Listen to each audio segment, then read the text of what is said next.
Welcome to the Seven Republic channel.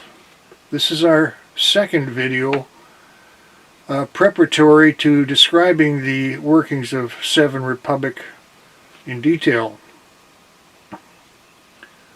This preparatory video is basically a critique of representative democracy and the way that it works in the present day. Representative democracy, as we practice it in the West, basically has two main problems. The first is that it cannot adapt to new situations and is incapable of reforming itself. And second, it is inefficient. Layer upon layer of inefficiency accumulates over decades and cannot be dislodged.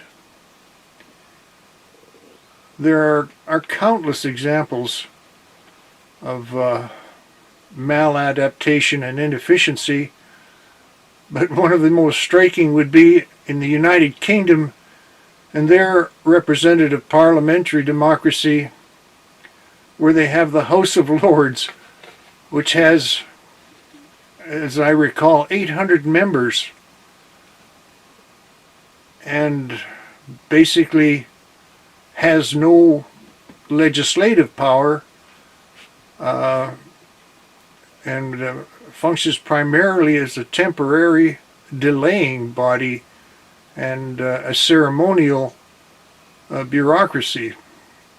Nevertheless, it cannot be reformed. Apparently, it will be there eternally and is a source of great expense and inefficiency, but nothing can be done.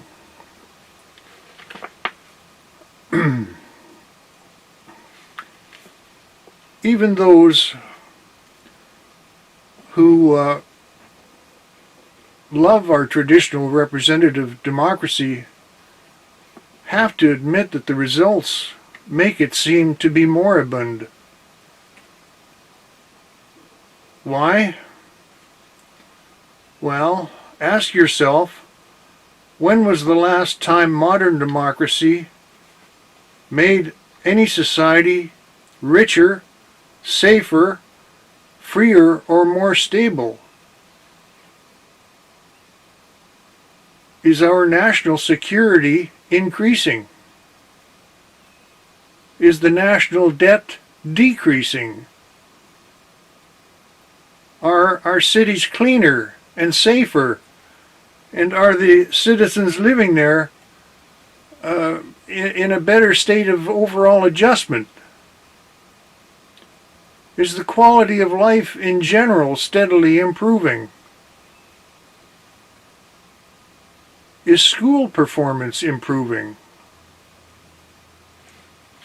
Do our higher academic institutions function more effectively and productively today than they did 75 years ago? Are our rural communities thriving or collapsing? Are our children happier and more optimistic and with a greater sense of well-being than they had 75 years ago? Is the overall quality of life in the USA today better than it was in 1960? Is the United Kingdom richer and safer and more comfortable than it was in 1970? Is Canada freer today than it was in 1950?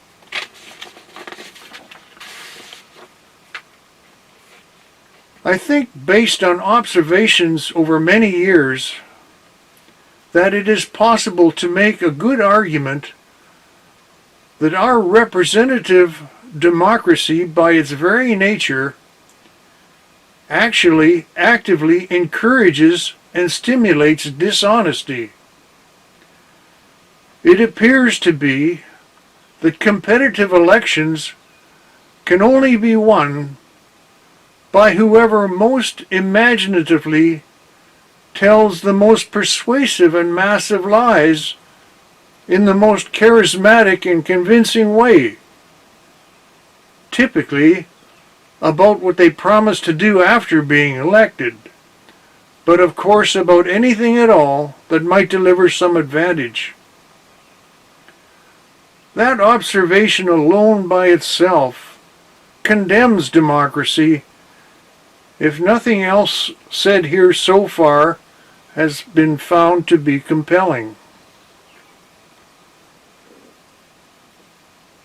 That completes this brief Part A. It continues in Part B.